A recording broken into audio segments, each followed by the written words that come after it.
Ready? Yeah. Martijn, last time we did the video, you showed me this piece of paper and you told me to not say anything to the camera. But on the piece of paper was a picture of you, your wife, your baby, and it said me plus my wife and the baby equals 4. Yeah, I think you really got really fast what we meant with that. Yeah, absolutely. So Joep is getting a little brother or sister, isn't it? Yeah, that's right. Well, I congratulated you already, but of course, congratulations, you're becoming a dad again. Thank you. But we have only 10 minutes, so we are going to focus on your crowd expedition because that's still going on, still going strong. And this is a bit of a double week, isn't it? It's the end of Q1, Yeah. mobility, and we're at the start of you already began with the next episode of your crowd expedition, the second, and that's about Financial services in the collaborative economy. Yeah. So to wrap up with the first stage of your expedition, you had a very interesting interview this week, is it, or last week, with Uber. This week, yeah. This week. 2 days ago. The taxi app that just started in the Netherlands also with Uber Up, is it? Pop. Yeah. Uber Pop. For the people who don't know Uber, what is it and why did you interview those guys? Because they're really it's a taxi app, and they got their own drivers, and they're because the taxi world, they didn't innovate since the taxi world changed from horse to car. So it's a really old-fashioned industry and also really protected by the government, by lots of regulation. It's also a problem they're facing now. And what you do with Uber, they got a standard quality, and they got an app. And so and you can order the taxi by an app, but also you can rate the driver. You'll also in front of you see which driver is going to pick you up. So it gives you a more secure feeling. And also by rating the drivers with a better rating, they will be getting fired. And I think what's really interesting is it's got the potential of becoming the biggest taxi company in the world without owning any car at all. So they're really a platform-based initiative. They're really a marketing organization because they're really lots in the press, but nobody knows their real figures. Right. Google is one of their biggest shareholders. So it's really disruptive, huh? Yes. And I've seen the angry cab drivers in several countries already in the news, and now we see Dutch cab drivers as well angry in the news. What's their fear? That job, because they because the disruption is of because now they're protected by law. Yep. And now there's a complete new company is entering the market, and they're not saying we're taxis, but we're offering private drivers. That's also a really legal discussion, of course. And because they're not only really generating a really high-class service, but they're also really innovative. Because not only the app, because we also had an interview at Drive Hugo, they also got an app, so it's just similar. But the difference is that they also are introducing new kinds of taxis. So they introduced this week a test in Amsterdam with Uber Pop. Uber Pop is a service that everybody can be their own taxi driver. So like when you have a car, it can't be older than built in 2006. When you're older than 21 and we have a VOG, it's like you're a good guy, or they don't know you're bad, different perspective. Yeah, okay. And then you can say, okay, I want to be a Uber Pop driver, and then you get a course of 1 day, and they check you all your details, and then you can say, okay, now I need some extra money for a holiday, so this week I'm going to be available for, or like when you're a teacher, you have lots of holidays, then you say, okay, this week I'm available as a taxi driver, and then the rates are about 50% of the normal taxi rate. So that's a really, they call it in Dutch snorters, or illegal taxi drivers, and that's also that's I think also really interesting about Uber, because they know everywhere they start they will be having trouble, and of course they only pick the countries where they know, okay, in the lines and the gaps of the law we can do this, but they know there's going to be lots of discussion, and they just start. So everybody says it's illegal, and they say fuck it, we're just going to start with a pilot, and We'll see. if we get busted, we'll get busted. They got enough money to pay all Lawsuits and- everything. Yeah. So these current taxi drivers, they fear for their job. That's what you say. Should they? No. If they are good taxi drivers, not. Because they can work for Uber. They can work for Uber, and also there are also proof in like San Francisco, also in New York, that because of new initiatives like Uber, it becomes easier and cheaper to get a taxi. So in the end, people will start using more taxis. So in the end, there will be more jobs, but it's a complete different way of thinking. I also compare it with when the light bulb was invented. Yep. The people who were making candles were starting protesting. You're going to get our jobs. Yeah. And yes, of course, because the candle light companies, they went not bankrupt, but it did down. But at the end, in another stage, lots of other jobs were created. Yeah, I think the examples are numerous. Kodak, and there are so many of them. The first car, it's also just people responding on disruptive innovation. Okay. And it has to generate a change of mindsets, and people and change isn't really a good combination, especially when it's going to really quick. Yeah, people love change as long as nothing changes. Yeah, exactly. As Yeah. long as everything stays the same, Yeah. then change is good. Yeah. Okay. So that was the last interview you did in the mobility context. Now we're going to financial services in the collaborative economy. That's Q2. Yeah. Well, for you, Q2. But let's take a look in the past before we look at the future. What have you learned, and not only on the mobility, because you can see that in all the other videos, but what have you learned as your role in as an expedition leader? What are you going to do differently in Q2? A lot. Okay. I think first I'm really proud, because after about a year of preparations, we just fixed it to start. Yeah.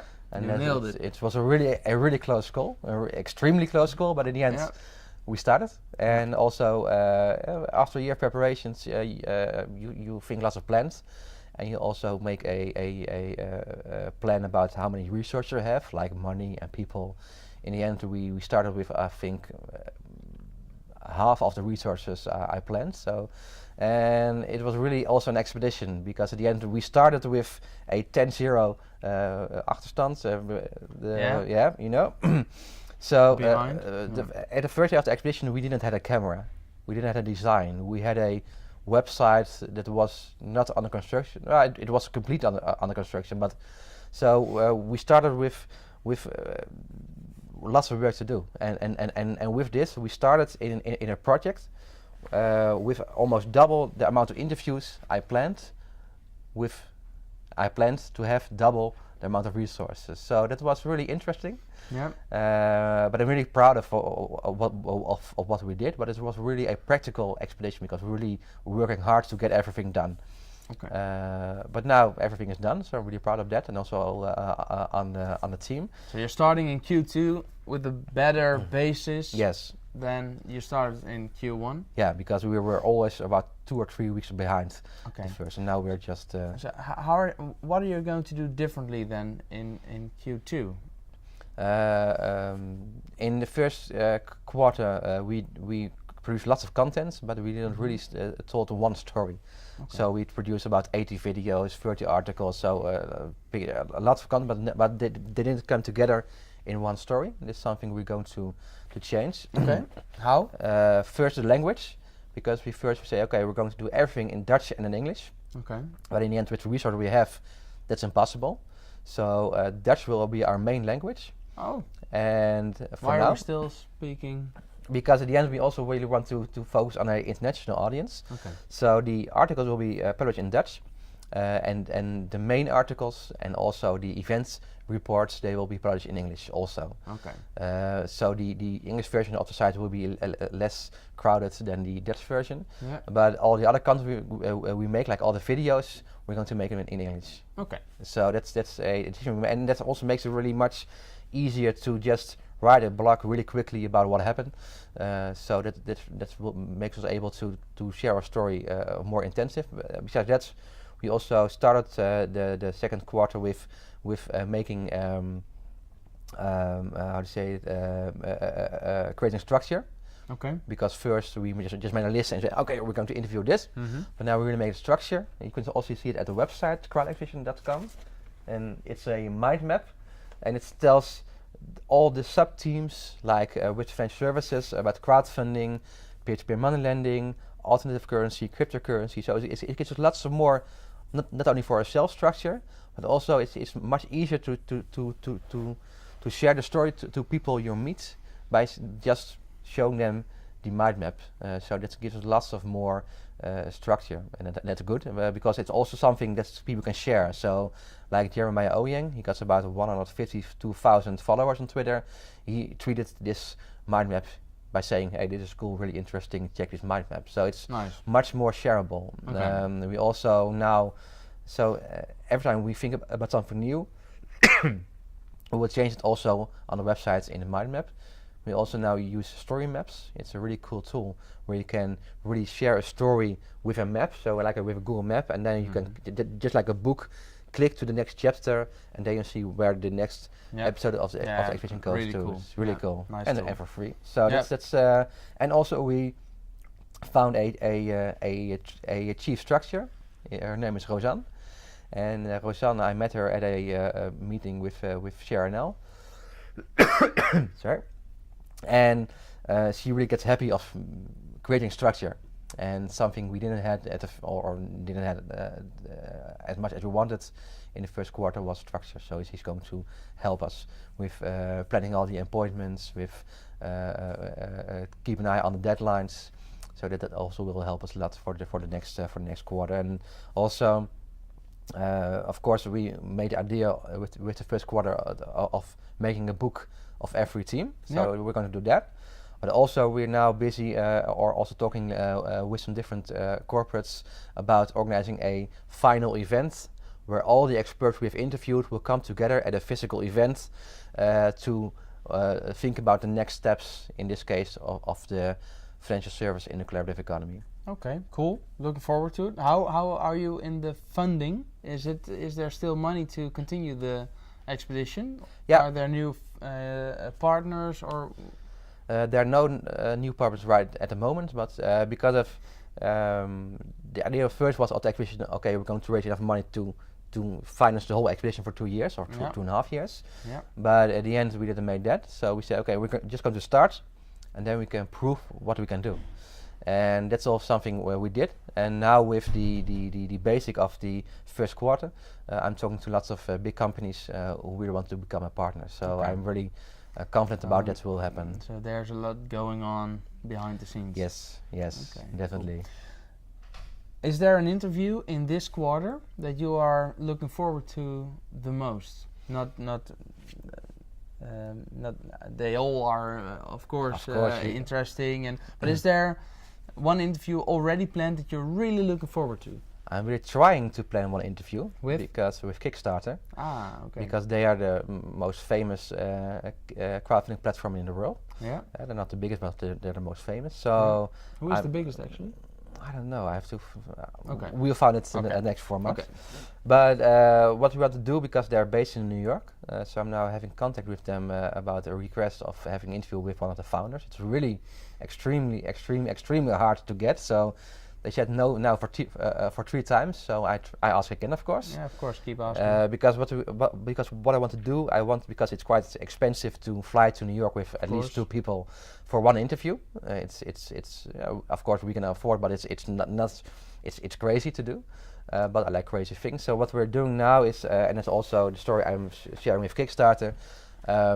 If they say, okay, yes, you're going to have the interview, then I'm saying, okay, then we're going to start a crowdfunding campaign at Kickstarter to get the money, to gather the money through crowdfunding, to pay the tickets and the accommodation to go to New York and to have the interview at Kickstarter. Cool. And then in exchange for the funding, they can see the interview and gain all the insights, or can they send in questions, or?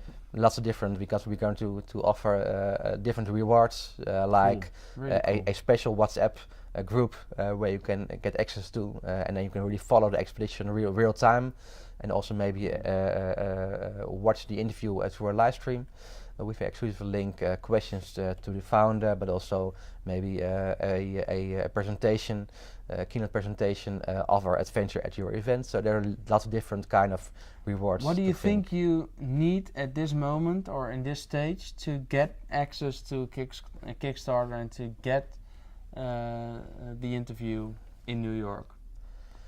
Except Really? for permission to do so, but are there? I mean, maybe people are watching and they say, "Well, I know the founder." If you know him, call just him and yeah. Okay, but yeah. are there other things that can help? Maybe some media channels that say that can now promise, okay, I will share the story through our channels. Okay, because you have to create value for Kickstarter to get you in, tell their story to you. You are going to bring a cameraman with you. You're going to create content.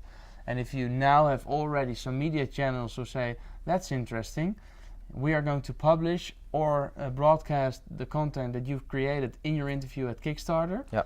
The value of getting you in for Kickstarter will be higher. So that will absolutely help. In order to get you in. Yeah, and I already got a good basis with MKB Service Desk and the Zaak. Yeah. Because the Zaak, there are about 150,000 copies printed every 2 months. Okay. And they already say, okay, if you're going to arrange the interview, we will publish a at least 2-page article in our magazine. So there is already some. Okay, that's the Zaak, that's quite a lot, but on a global scale or even a Dutch scale, that's still not massive. It's a lot, but it's not massive. What other platforms or channels could you think of that are really helpful? I think it will be a really good story for De Wereld Draait Door. Absolutely, to because invite you and with Alexander Klupping maybe. Because it's a story of 2 guys crowdfunding their interview and go to New York, share their story, and not just an interview, but crowdfunding the interview at the most famous crowdfunding platform. So I think that's pretty cool. Yes, I think so too. Okay, so that's De Wereld Draait Door. BNR Nieuwsradio. Yes, of course, but but het Financiële Dagblad. Yeah. Okay. Yeah, and maybe some magazines. I think. Sprout. Yeah, sure. Management team. MT. Yeah.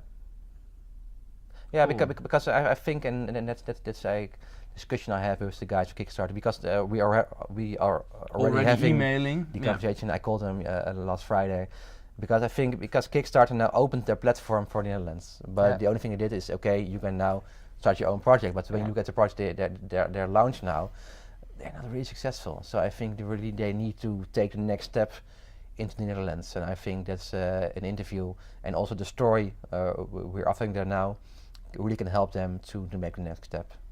Yeah, cool. Yes. Okay.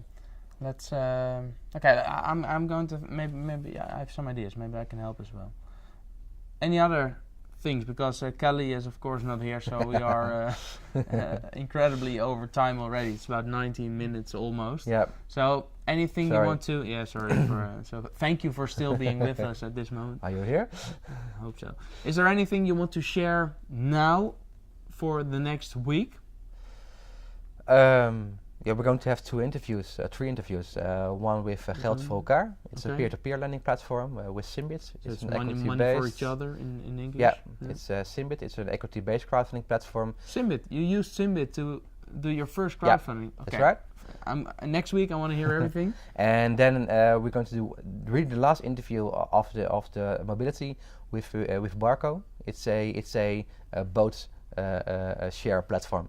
Okay, so that's the third boat sharing platform. Second, yes, The second, because the first one wasn't a boat sharing platform, but a partitioner ownership platform, and they're really sharing boats. Okay. So we needed them. We're going to hear more next week. So 3 interviews: Symbit, Geld voor elkaar, money for each other, and this boat. Yeah, Barco. Okay, see you next week. Thank you for watching, and keep on coming with the questions, and I will be happy to ask them 2 more times. Bye bye. Yo. Yo.